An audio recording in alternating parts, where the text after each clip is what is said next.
Your body language tells an awful lot about what's going on in your head. You can control your body language. The more consistent your body language is, the more composure you have. Whether you're in a good moment or a bad moment, tense moment or a very carefree moment, when your body language is consistent and stable and steady, I see someone that has massive composure. Control your body language. Head up, shoulders up, fist bumps, claps, high fives. Regardless of what it takes for you to stay composed, your body language is contagious. If you're a high-level athlete and other athletes look at you, they see you with your head down, their head's going to be down. But they see you with your head up after you just made a mistake, you just gave them confidence that it's okay. We're going to make mistakes, but we're going to move on. And we're not going to make another one. In baseball, what we always say, and it's the weirdest thing, but when you make an error in baseball, the majority of the time that ball is going to find you again. And you're going to have an opportunity to move on from that mistake. It's just what happens. It's the weirdest thing in the world. I don't understand it. But you have an opportunity to move on. You have an opportunity to get out of that moment and focus on the next one.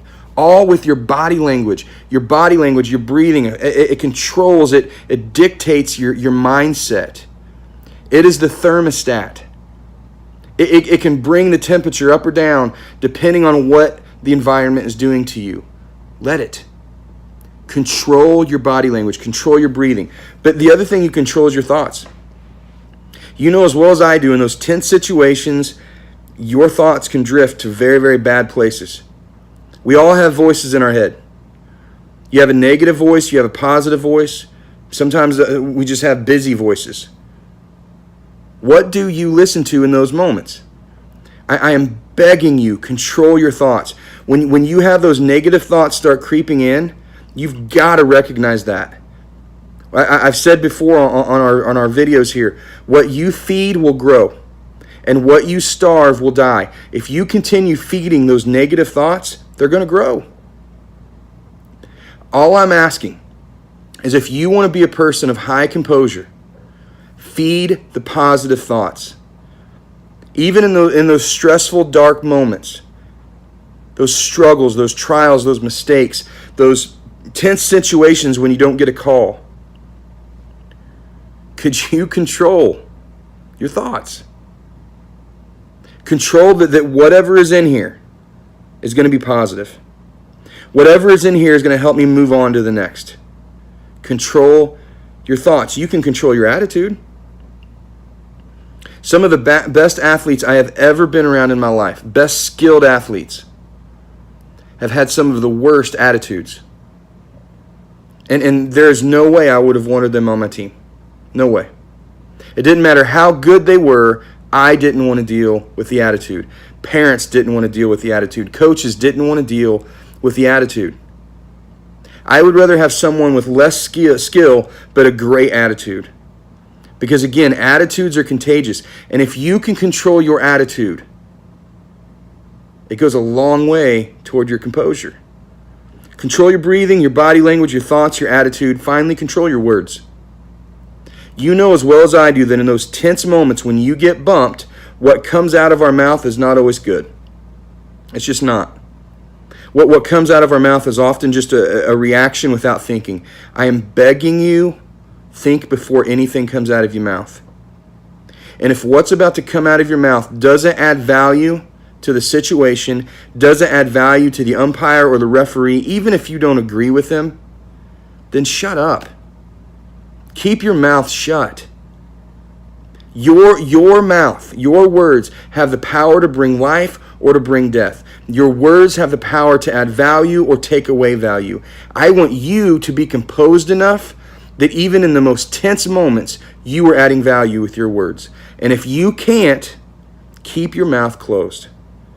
It will take you a long way in life, trust me. It will help so many relationships stay good and stay solid as you grow and you get married. If you can do this, guys, it'll help your marriage. Allow what comes out of your mouth to add value. Again, I'm not saying you have to agree. There is a way to disagree and still add value to someone. If you agree with a call and you're a coach, there is a way to disagree and add value. It's different going to an umpire and just railing him.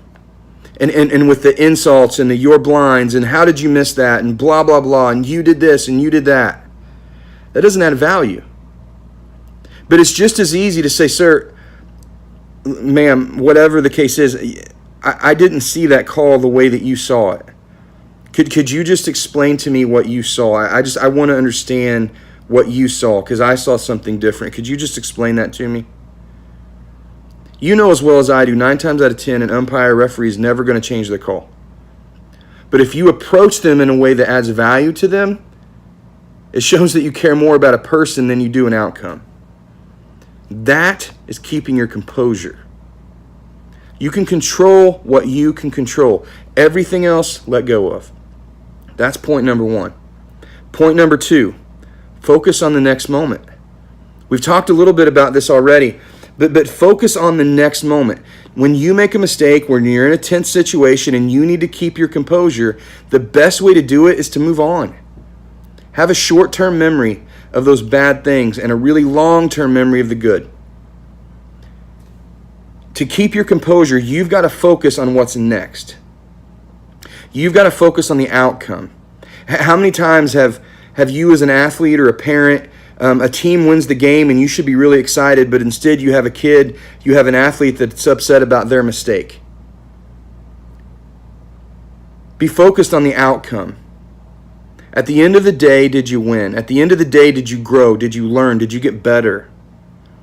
Don't let one hang-up ruin the process, ruin the outcome, ruin the day. Don't do that. Focus on the next. And guys, listen to me. It is all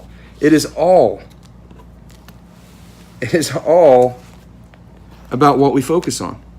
It's all about what we fix our eyes on. There's a great verse in 2 Corinthians. Listen to this. It's 2 Corinthians 4, 16 to 18. Again, this is Paul. He says, "Therefore, we don't lose heart. We will not lose heart." We're not going to get discouraged. We're not going to get down. "Though outwardly we may be wasting away, inwardly we are being renewed every single day. For our light and momentary troubles are achieving eternal glory that far outweighs all of this. So we fix our eyes not on what is seen, not what's going on right in front of me, but instead we fix our eyes on what is unseen. Since what is seen is only temporary, but what is unseen is eternal." Now, what Paul is saying here is very simple. He's saying, look, most of the things that we lose our cool about, they're not even going to matter a week from now. Why would I stress so much about things that are just going to fade away? Yes, in the moment it seems huge. Your mistake seems overwhelming. That bad call seems overwhelming. But a week from now, will it matter? How many new opportunities are going to come in that week? And if you're still stuck in that moment because that's what you fixed your eyes upon, you've missed so many opportunities to focus on something new, to fix your eyes on something new because you're stuck in the moment. Move on. Allow yourself to focus on what's next. If you make a mistake, own it, figure out what you did wrong, and move on. And it's a quick process. In baseball, you can make a mistake in one pitch, and you got to be ready to move on by the next pitch because that ball may find you again. That's just the reality of it. In football, you miss a tackle. You better move on because the next snap, he may come at you again. We've got to focus on what's next. Always what's next. Next opportunity, next outcome, next place that I can move forward because I have composure. Control what you can control. Focus on what's next. And then finally, overcome it. When things don't go your way, when you make a mistake, instead of giving in to the pressure, instead of giving in to the temperature of that moment, overcome it. Challenge yourself to say, hey, you know what? If calls aren't going my way this game, I'm not going to pout about it. I'm not going to get down about it. I'm not even going to focus on it. I'm just going to overcome it. I'm going to stay in my zone. I'm going to stay in my element. I'm going to stay in my head in a good place, and I'm going to overcome it. I still may not win, but I'm not going to lose because I was stuck. I'm going to lose overcoming it. And at the end of the day, I'm not going to be stuck thinking about everything that went wrong. At the end of the day, I'm going to look at what I need to do next. Overcome. Guys, your verse, the verse that I want to focus on as we leave is this. And I think it helps us a ton. Let me find it here. I lost my page. It's in Philippians again, chapter 4, verses 4 to 9. And this is kind of what I want to close with, and we'll wrap this stuff up. But this is what he's saying. He's saying, look, if you want to keep your composure, it's all about what you allow in. What comes out of you in those moments is only what comes from inside of you. Nothing can come out that doesn't start in here, right? So when you get bumped, I want to ask yourself, what is coming out of me? Why is it coming out of me? Well, it's coming out of you because it's in there. So listen to what Paul says in these words. Philippians 4, verses 4 all the way to verse 9. Rejoice in the Lord always, or celebrate the Lord. I say it again, rejoice. Let your gentleness be evident to all. Don't be anxious about anything. Don't get worked up. Don't worry. But in every situation, by prayer and petition, with thanksgiving, present your request to God. There may be times when you're in a tense situation where the best way to get peace back is to say a little prayer. God, help me get through this moment. God, man, he missed that call. Help me to stay calm. Help me to stay focused. It says with prayer and petition, with thanksgiving, present your request to God. Verse 7.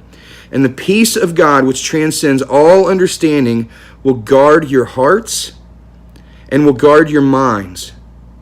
It's so big, you guys. God can provide you this peace that you won't understand, but you've got to be at that place where you allow that peace in. He finishes with this. Finally, brothers and sisters, whatever is true, whatever is noble, whatever is right, whatever is pure, whatever is lovely, whatever is admirable, if anything is excellent or praiseworthy, think about these things. That's what you allow in. Not the negative stuff, not the mistakes, not the bad calls. You allow the good things in. Think about these things. Whatever you have learned or you have received or you have heard from me, Paul, or you have seen me live out, I'm asking you to put into practice. And then he says, and the God of peace will always be with you. Guys, if you want to stay composed in situations that aren't going your way, overcome it. And if you want to overcome it, it's going to require you to fill yourself with good things, with positive things, with things that bring you peace and calm and keep you centered. So in those moments, you can go to that place. The more composed you are off the field of play, the more composed you will be on it. So, our 3, to recap. If you want to stay composed and shine like stars in times of struggle, in times of conflict, in times of when things just don't go your way, here's how you do it. You control what you can control. Everything else let go of. Number 2, you focus on what's next. Don't get stuck in that moment. Don't allow yourself to stay there. You move on. Have a short-term memory for the bad things and a long-term memory for the good. And number 3, do whatever you have to do to overcome that situation. When you get bumped, fill yourself with enough positive and peaceful and God-honoring things that no matter how you get bumped, no matter how many times you get bumped, what comes out of you is calm, is collected, is composed, and you will shine like stars. Thanks for joining us. Share this video. Let's keep building our faith community and get connected in many ways as we can. Love you guys. Take care.